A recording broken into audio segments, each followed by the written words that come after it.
صحت کے تمام تر تقاضوں کے عین مطابق ہے۔ خلق السماوات بغير عمد ترونها وألقى في الأرض رواسي أن تميد بكم وبث فيها من كل دابة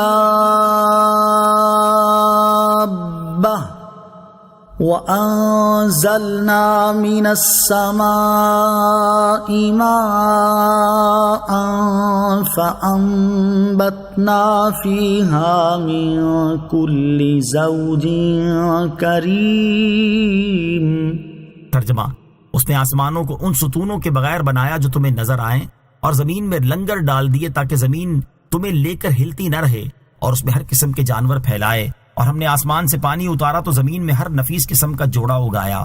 خلق السماوات بغیر عمد ترونها، اس نے آسمانوں کو ان ستونوں کے بغیر بنایا جو تمہیں نظر آئیں۔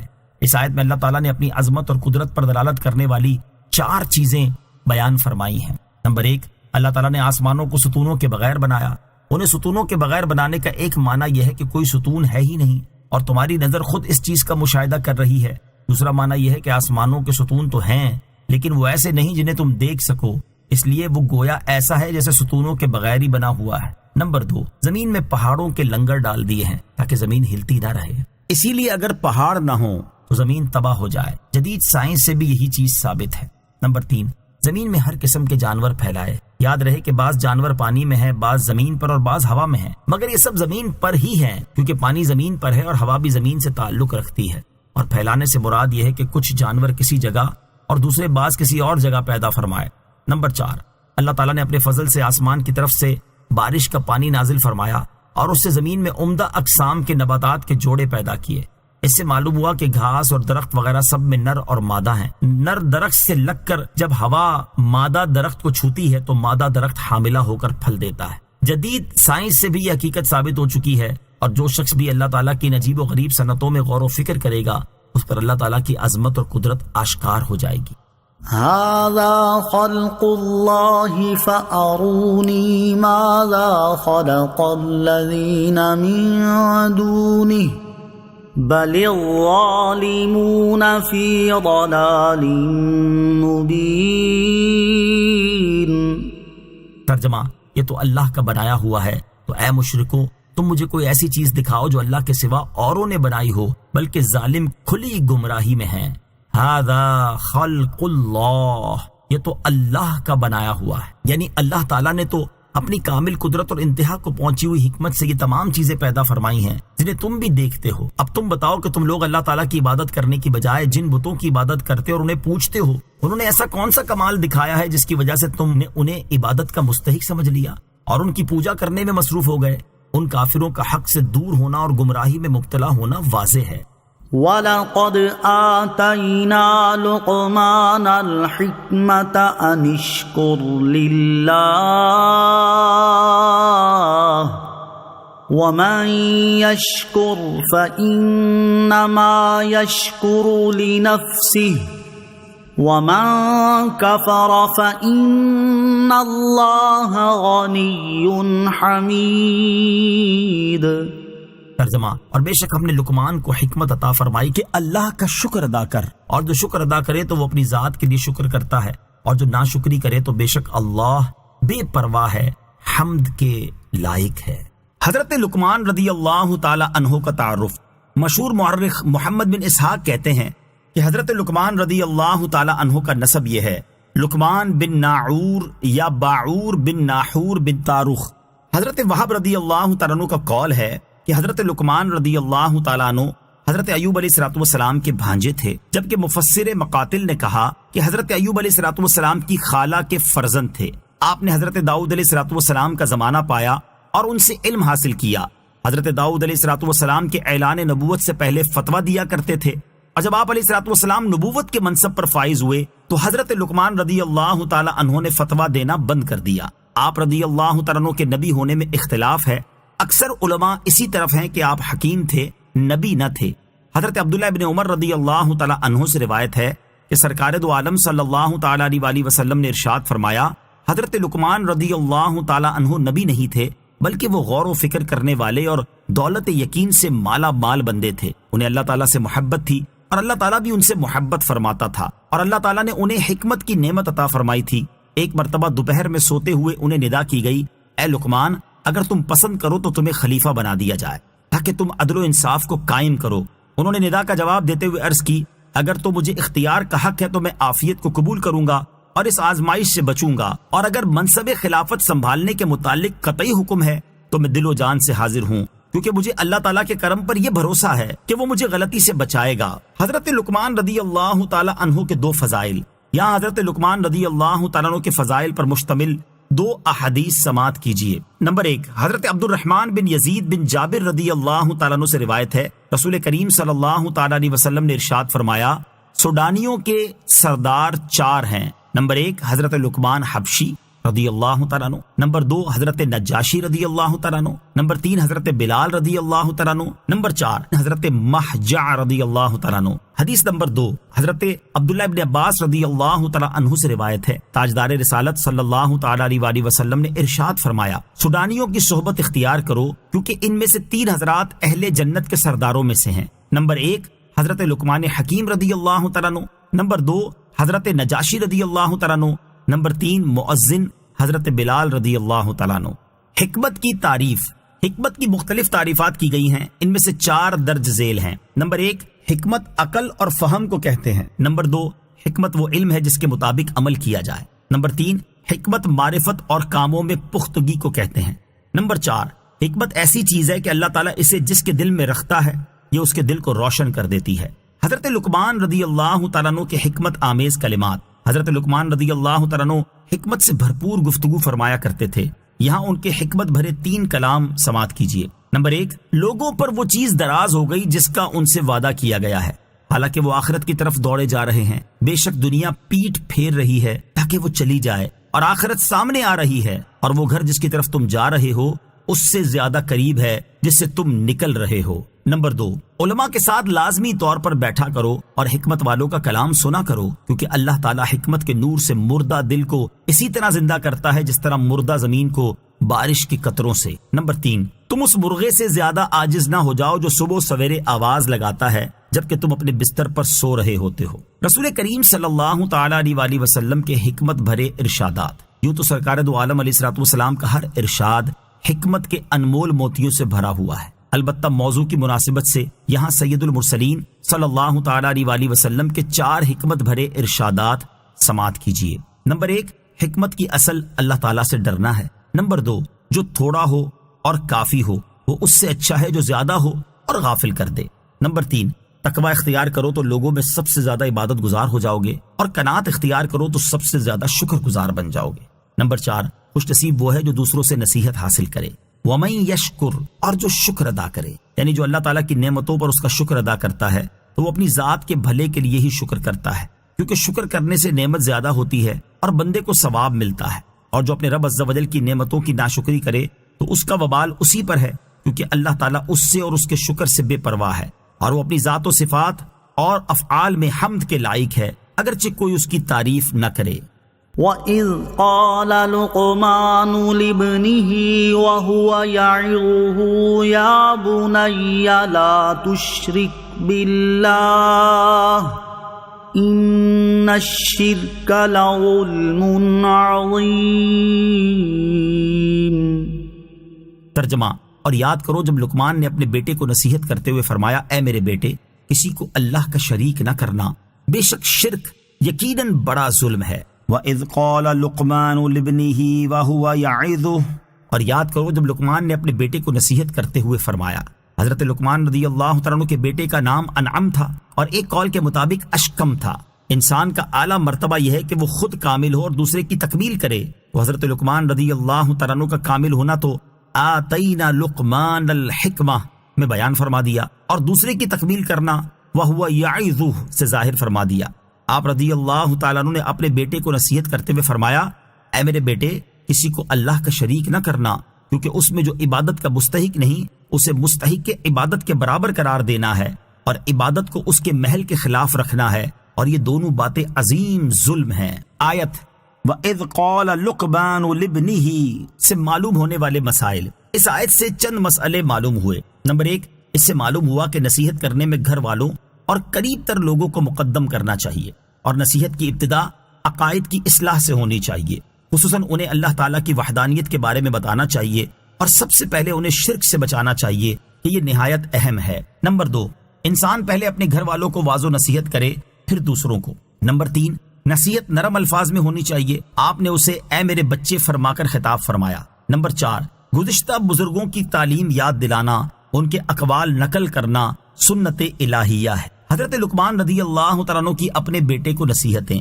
حضرت حسن بصری رضی اللہ تعالیٰ عنہ فرماتے ہیں، حضرت لقمان رضی اللہ تعالیٰ عنہ نے اپنے بیٹے سے کہا، میں نے بڑے پتھر، لوہا اور ہر وزنی چیز اٹھائی ہے، لیکن میں نے برے پڑوسی سے بھاری چیز کوئی نہیں اٹھائی۔ میں نے ہر کڑواہٹ دیکھی ہے، مگر فقر سے زیادہ کڑوی چیز نہیں دیکھی۔ اے میرے بیٹے، جاہل کو قاصد بنا کر نہ بھیج، اگر تو کسی صاحب حکمت کو نہ پائے تو اپنا قاصد خود بن جا۔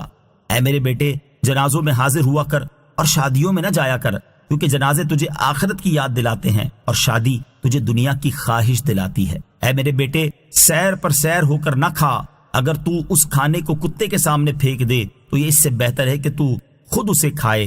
اے میرے بیٹے، اتنا میٹھا بھی نہ بن کہ تجھے نگل لیا جائے، اور نہ اتنا کڑوا ہو جا کہ تجھے باہر پھینک دیا جائے۔ وَوَصَّيْنَا الْإِنسَانَ بِوَالِدَيْهِ حَمَلَتْهُ أُمُّهُ وَهْنًا عَلَى وَهْنٍ وَفِصَالُهُ فِي عَامَيْنِ أَنِ اشْكُرْ لِي وَلِوَالِدَيْكَ إِلَيَّ الْمَصِيرُ۔ ترجمہ، اور ہم نے آدمی کو اس کے ماں باپ کے بارے میں تاکید فرمائی، اس کی ماں نے کمزوری پر کمزوری برداشت کرتے ہوئے اسے پیٹ میں اٹھائے رکھا، اور اس کا دودھ چھڑانے کی مدت 2 سال میں ہے کہ میرا اور اپنے والدین کا شکر ادا کرو، میری ہی طرف لوٹنا ہے۔ وَوَصَّيْنَا الْإِنسَانَ بِوَالِدَيْهِ، اور ہم نے آدمی کو اس کے ماں باپ کے بارے میں تاکید فرمائی۔ اس آیت کی ابتدا میں فرمایا کہ اللہ تعالیٰ نے آدمی کو اپنے ماں باپ کا فرما بردار رہنے اور ان کے ساتھ نیک سلوک کرنے کی تاکید فرمائی۔ پھر اس کا سبب بیان کرتے ہوئے ارشاد فرمایا کہ اس کی ماں نے کمزوری پر کمزوری برداشت کرتے ہوئے اسے پیٹ میں اٹھائے رکھا، یعنی اس کی ماں کی کمزوری میں ہر وقت اضافہ ہوتا رہتا ہے۔ جتنا حمل بڑھتا جاتا ہے اور بوجھ زیادہ ہوتا ہے، اتنا ہی کمزوری میں اضافہ ہوتا ہے۔ عورت کو حاملہ ہونے کے بعد کمزوری، تھکن اور مشقتیں پہنچتی رہتی ہیں۔ حمل خود کمزور کرنے والا ہے، درد ذہ کمزوری پر کمزوری ہے، اور وضع حمل اس پر اور مزید شدت ہے، اور دودھ پلانا بھی مستقل مشقت کا ذریعہ ہے۔ اس کے بعد ارشاد فرمایا کہ بچے کا دودھ چھڑانے کی مدت ولادت کے وقت سے لے کر 2 سال تک ہے۔ ماں کو باپ پر 3 درجے فضیلت حاصل ہے۔ یہاں ماں کے 3 درجے بیان فرمائے گئے۔ ایک یہ کہ اس نے کمزوری پر کمزوری برداشت کی، دوسرا یہ کہ اس نے بچے کو پیٹ میں رکھا، تیسرا یہ کہ اسے دودھ پلایا۔ اس سے معلوم ہوا کہ ماں کو باپ پر 3 درجے فضیلت حاصل ہے۔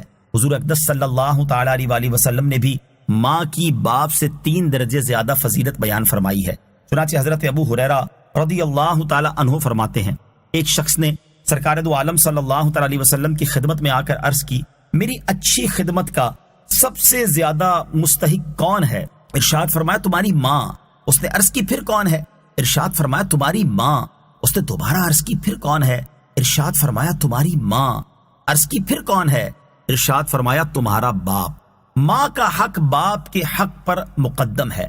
اعلیٰ حضرت مجدد دین و ملت شاہ امام احمد رضا خان علیہ الرحمت الرحمان ارشاد فرماتے ہیں، اولاد پر ماں باپ کا حق نہایت عظیم ہے، اور ماں کا حق اس سے اعظم۔ قال اللہ تعالی وَوَصَّيْنَا الْإِنسَانَ بِوَالِدَيْهِ إِحْسَانًا حَمَلَتْهُ أُمُّهُ كُرْهًا وَوَضَعَتْهُ كُرْهًا وَحَمْلُهُ وَفِصَالُهُ 30 شَهْرًا۔ ترجمہ، اور ہم نے تاکید کی آدمی کو اپنے ماں باپ کے ساتھ نیک برتاؤ کی، اسے پیٹ میں رکھے رہی، اس کی ماں تکلیف سے اور اسے جنا تکلیف سے، اور اس کا پیٹ میں رہنا اور دودھ چھٹنا 30 مہینے میں ہے۔ اس آیت کریمہ میں رب العزت نے ماں باپ دونوں کے حق میں تاکید فرما کر ماں کو پھر خاص الگ کر کے گنا، اور اس کی ان سختیوں اور تکلیفوں کو شمار فرمایا جو اسے حمل و ولادت اور 2 برس تک اپنے خون کا عطر پلانے میں پیش آئیں، جن کے باعث اس کا حق بہت اشد و اعظم ہو گیا، مگر اس زیادت کے یہ معنی ہے کہ خدمت میں دینے میں باپ پر ماں کو ترجیح دے۔ مثلا 100 روپے ہیں اور کوئی خاص وجہ مانع تفضیل مادر یعنی ماں کو فضیلت دینے میں رکاوٹ نہیں تو باپ کو 25 دے، ماں کو 75۔ یا ماں یا باپ دونوں نے ایک ساتھ پانی مانگا تو پہلے ماں کو پلائے پھر باپ کو، یا دونوں سفر سے آئے ہیں پہلے ماں کے پاؤں دبائے پھر باپ کے۔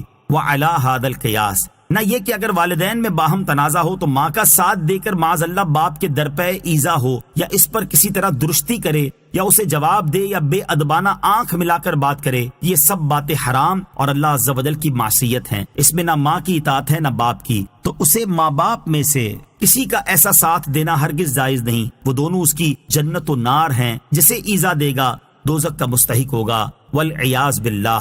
معصیت خالق میں کسی کی اطاعت نہیں۔ اگر مثلا ماں چاہتی ہے کہ یہ باپ کو کسی طرح کا آزار پہنچائے اور یہ نہیں مانتا تو وہ ناراض ہوتی ہے، ہونے دے اور ہرگز نہ مانے۔ ایسے ہی باپ کی طرف سے ماں کے معاملے میں ان کی ایسی ناراضیاں کچھ قابل لحاظ نہ ہوں گی کہ یہ ان کی نری زیادتی ہے، اس سے اللہ تعالیٰ کی نافرمانی چاہتے ہیں، بلکہ ہمارے علماء کرام نے یوں تقسیم فرمائی ہے کہ خدمت میں ماں کو ترجیح ہے، جس کی مثالیں ہم بتا چکے، اور تعظیم باپ کی زائد ہے کہ وہ اس کی ماں کا بھی حاکم و آقا ہے۔ انشکر لی ولی والدیک، کہ میرا اور اپنے والدین کا شکر ادا کرو۔ یہ وہ تاکید ہے جس کا ذکر اوپر فرمایا تھا، اور اس سے یہ بھی معلوم ہوا کہ والدین کا مقام انتہائی بلند ہے، کیونکہ اللہ تعالیٰ نے اپنے ساتھ بندے کے والدین کا ذکر فرمایا اور ایک ساتھ دونوں کا شکر ادا کرنے کا حکم دیا۔ اب اگر کوئی بد قسمت اپنے والدین کی خدمت نہ کرے اور انہیں تکلیفیں دے تو یہ اس کی بد نصیبی اور محرومی ہے۔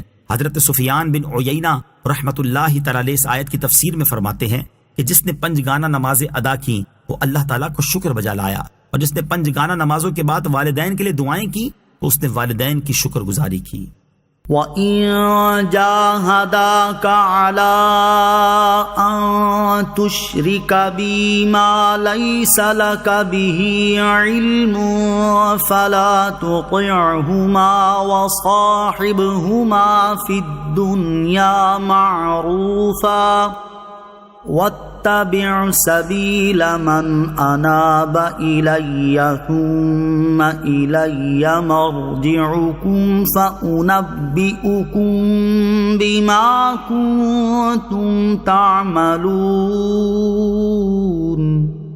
ترجمہ، اور اگر وہ دونوں تجھ پر کوشش کریں کہ تو کسی ایسی چیز کو میرا شریک ٹھہرائے جس کا تجھے علم نہیں تو ان کا کہنا نہ مان اور دنیا میں اچھی طرح ان کا ساتھ دے اور میری طرف رجوع کرنے والے آدمی کے راستے پر چل، پھر میری ہی طرف تمہیں پھر کر آنا ہے تو میں تمہیں بتا دوں گا جو تم کرتے تھے۔ وَإِن جَاهَدَاكَ، اور اگر وہ دونوں تجھ پر کوشش کریں۔ اس آیت کا خلاصہ یہ ہے کہ اے بندے، تم علم سے تو کسی کو میرا شریک ٹھہرا ہی نہیں سکتے، کیونکہ میرا شریک محال ہے، ہو ہی نہیں سکتا۔ اب تجھے جو کوئی بھی کسی چیز کو میرے ساتھ شریک ٹھہرانے کا کہے گا تو وہ بے علمی ہی سے کہے گا، لہٰذا اگر ایسا ماں باپ بھی کہیں تو ان کا کہنا نہ مان، کیونکہ والدین کی اطاعت اگرچہ ضروری ہے لیکن اگر وہ شرک یا گناہ کرنے کا حکم دیں تو ان کی اطاعت نہ کر، کیونکہ خالق کی نافرمانی کرنے میں کسی مخلوق کی اطاعت جائز نہیں۔ البتہ دنیا میں حسن اخلاق، حسن سلوک، احسان اور تحمل کے ساتھ اچھی طرح ان کا ساتھ دے، لیکن دین میں ان کی پیروی نہ کر، بلکہ نبی کریم علیہ الصلوۃ والسلام اور ان کے صحابہ کرام رضی اللہ تعالی عنہم کے راستے پر چل، پھر مرنے کے بعد میری ہی طرف تمہیں اور تمہارے والدین کو لوٹ کر آنا ہے تو میں تمہیں تمہارے ایمان کی جزا دوں گا اور تمہارے والدین کو ان کے کفر کی سزا دوں گا۔ حضرت سعد بن ابی وقاص رضی اللہ تعالیٰ عنہ فرماتے ہیں کہ یہ آیت میرے بارے میں نازل ہوئی، میں اپنی والدہ کے ساتھ حسن سلوک کرتا تھا اور جب میں نے اسلام قبول کر لیا تو میری ماں نے کہا، اے سعد رضی اللہ تعالی عنہ، یہ تو نے کیا نیا دین اختیار کر لیا ہے؟ تجھے یہ دین چھوڑنا ہوگا یا میں نہ کھاؤں گی نہ پیوں گی یہاں تک کہ مر جاؤں گی، اور یوں میری وجہ سے تمہیں آر دلائی جائے گی اور تجھے یوں خطاب کیا جائے گا، اے اپنی ماں کے قاتل۔ یہ سن کر میں نے کہا، اے میری ماں ایسا نہ کر، میں کسی بھی وجہ سے یہ دین نہیں چھوڑوں گا۔ وہ ایک دن بغیر کچھ کھائے پیے رہی، اس نے صبح کی تو بڑی مشقت میں مبتلا تھی، پھر وہ ایک دن اور رات مزید اسی طرح رہی تو اس کی تکلیف میں اضافہ ہو گیا۔ جب میں نے یہ دیکھا تو کہا، اے ماں اللہ تعالیٰ کی قسم تو جانتی ہے کہ اگر تیری 100 جانیں ہو اور ایک ایک کر کے تیری سب جانیں نکل جائیں تب بھی میں تیرے لیے اپنا دین نہیں چھوڑوں گا۔ اب اگر تو چاہے تو کھا ورنہ مت کھا، جب ماں نے یہ دیکھا تو اس نے کھانا کھا لیا۔ اس پر یہ آیت نازل ہوئی، وَاتَّبِعْ سَبِيلَ مَنْ أَنَابَ إِلَيَّ، اور میری طرف رجوع کرنے والے آدمی کے راستے پر چل۔ اس سے مراد یہ ہے کہ دین میں حضور علیہ الصلوۃ والسلام اور آپ کے اصحاب کے راستے پر چل، اسی راہ کو مذہب سنت و جماعت کہتے ہیں۔ اور ایک قول یہ ہے کہ اللہ تعالیٰ کی طرف رجوع کرنے والے آدمی سے مراد حضرت ابوبکر صدیق رضی اللہ تعالیٰ عنہ ہیں۔ حضرت عبداللہ ابن عباس رضی اللہ تعالیٰ عنہ فرماتے ہیں جب حضرت ابوبکر صدیق رضی اللہ تعالیٰ عنہ ایمان لائے تو آپ کے پاس حضرت عثمان، طلحہ، زبیر، سعد بن ابی وقاص اور حضرت عبد الرحمن بن عوف رضی اللہ تعالیٰ عنہم آئے اور کہا کہ اے ابوبکر رضی اللہ تعالیٰ عنہ، کیا تم نے اس مرد کی تصدیق کی ہے اور اس پر ایمان لے آئے ہو؟ تو حضرت ابوبکر صدیق رضی اللہ تعالیٰ عنہ نے کہا کہ ہاں میں ایمان لے آیا ہوں اور صدق کے دل سے ان کی رسالت کو تسلیم کر لیا ہے۔ یہ سن کر وہ سب سرکار دو عالم علیہ الصلوۃ والسلام کی بارگاہ میں حاضر ہوئے اور اسلام قبول کر لیا۔ اللہ تعالیٰ کی نافرمانی کے معاملے میں والدین کی اطاعت نہیں۔ والدین کی خدمت اگرچہ عظیم چیز ہے، لیکن اللہ تعالیٰ کی نافرمانی کرنے کے معاملے میں ان کی بات نہیں مانی جائے گی، بلکہ اللہ تعالیٰ کے حکم پر عمل کیا جائے گا اور اسی کی اطاعت کی جائے گی۔ لہٰذا اگر وہ اللہ تعالیٰ کے ساتھ شرک اور کفر کرنے کا حکم دیں تو ان کا یہ حکم نہیں مانا جائے گا۔ اسی طرح اگر وہ کسی فرض چیز کو چھوڑنے کا کہیں، مثلا نماز، روزہ، زکوٰۃ، حج وغیرہ، تو اس وقت بھی ان کا حکم ماننا لازم نہیں۔ والدین سے متعلق اسلام کی شاندار تعلیمات۔ دین اسلام میں والدین کی خدمت کرنے اور ان کے ساتھ حسن سلوک کرنے کو ایک خاص اہمیت دی گئی ہے اور اس سے متعلق مسلمانوں کو خصوصی احکامات دیے گئے ہیں، حتیٰ کہ کافر والدین کے ساتھ بھی حسن سلوک کرنے، ان کی خدمت کرنے، ان کی طرف سے پہنچنے والی سختیوں اور نازیبا باتوں پر برداشت کا مظاہرہ کرنے اور ان پر احسان کرنے کی تعلیم دی گئی ہے۔ یہ دین اسلام ہی کا عظیم کارنامہ ہے جس نے والدین کے ماں باپ ہونے کا حق کو پورا کرنے کا حکم دیا اور انہیں اذیت و تکلیف پہنچانے سے منع کیا۔ فی زمانہ والدین سے متعلق اولاد کا جو حال ہے وہ سب کے سامنے ہے۔ آج نازوں سے پلے ہوئے بچے اپنے بوڑھے والدین کی خدمت کرنے اور انہیں سنبھالنے کو بڑی مصیبت سمجھتے ہیں۔ انہیں اچھا کھانا کھلانے، اچھی رہائش دینے اور ان کے آرام و سکون کا خیال کرنے کو تیار نہیں، اور کئی ملکوں میں تو اولاد کی اسی روش کو دیکھ کر وہاں کے حکمرانوں نے ان بوڑھے والدین کو کچھ سہارا دینے کے لیے اولڈ ہاؤس قائم کر دیے ہیں تاکہ یہ اپنی زندگی کے بقیہ دن وہاں کچھ تو چین سے گزار سکیں۔ ایسے والدین کی حسرت و یاس کا کیا عالم ہوتا ہوگا، اس کا اندازہ کرنا مشکل ہے۔ ان حالات کے تناظر میں والدین سے متعلق دی ہوئی اسلام کی تعلیمات کو دیکھا جائے تو اس سے صاف واضح ہوتا ہے دین اسلام میں والدین کو جو حق دیے گئے اور ان کے حقوق کو پورا کرنے کے جو احکام دیے گئے، ان کی مثال دنیا کے کسی اور مذہب میں نہیں ملتی۔